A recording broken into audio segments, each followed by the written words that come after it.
It's unfortunate Janet Crichton's not here. I had to talk to her about what took place here July 19th. I gave her the treasury papers and everything, tax papers, because we had to get the house reappraised, and we're eligible for that today. But she told me, she said, here's what you're going to have to do. You're going to have to get an attorney. That's a quote. I've given that advice to many, many people. If I had that kind of money, I'd fix my basement. I don't have money for attorney. Just to, because I know that it's, I mean, we'll stay here as long as you folks want, but I can tell that I think you're probably getting a little, yeah. The name Carol Smith, I'd like each of the commissioners to tell me one thing they learned tonight that tomorrow morning when they walk in their office they're going to work on. Well, I'll tell you one thing that will happen tomorrow, by the way, and I'm happy to say it. Number one, don't make a promise you can't keep.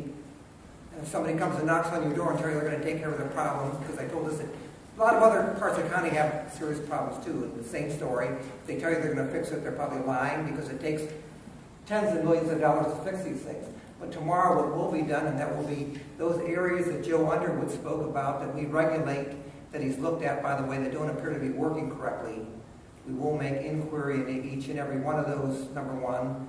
And number two, there will be a letter going to our congressman, because again, the source of this ultimately, and again, the fix is just to remediate, not to fix it. When I use the word fix, is money, and it's a lot of money. And again, the only hope from getting that money, by the way, is from the federal government, and a letter will go to our congressman with regard to that request and lay out anything and everything that has happened by at this point in time.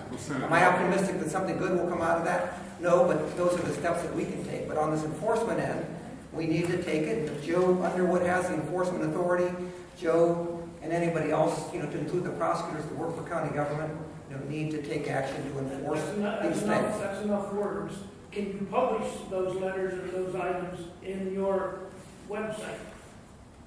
No, but I will provide them to this mayor, and he can provide them to whoever wants to look at Can't you them. publish it in your website so anybody can look at it?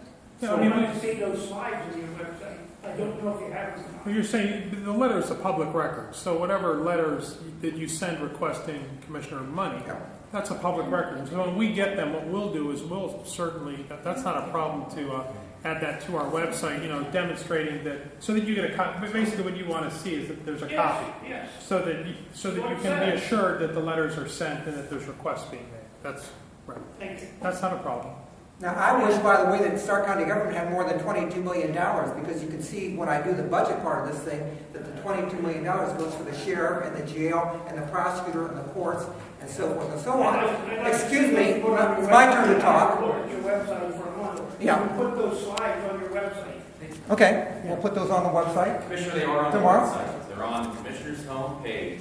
If you click on, when you look at the home page, you'll see it says Restoring and Rebuilding Process. You click on that, or if you're talking about that specific slide, you're talking about the presentation of the budget, the county finances. That presentation is there. You want those? That's what you just want to. What everybody in Stark County needs to think about, because I lived with this for a year, and all of us have lived with it, by the way. And the bottom line is, we are proud of being the cheapest county in the state of Ohio. We're proud of that, by the way. We had no sales tax. We had 0.25% sales tax, and we were the only ones with it. And it doesn't generate enough money to fix your problems.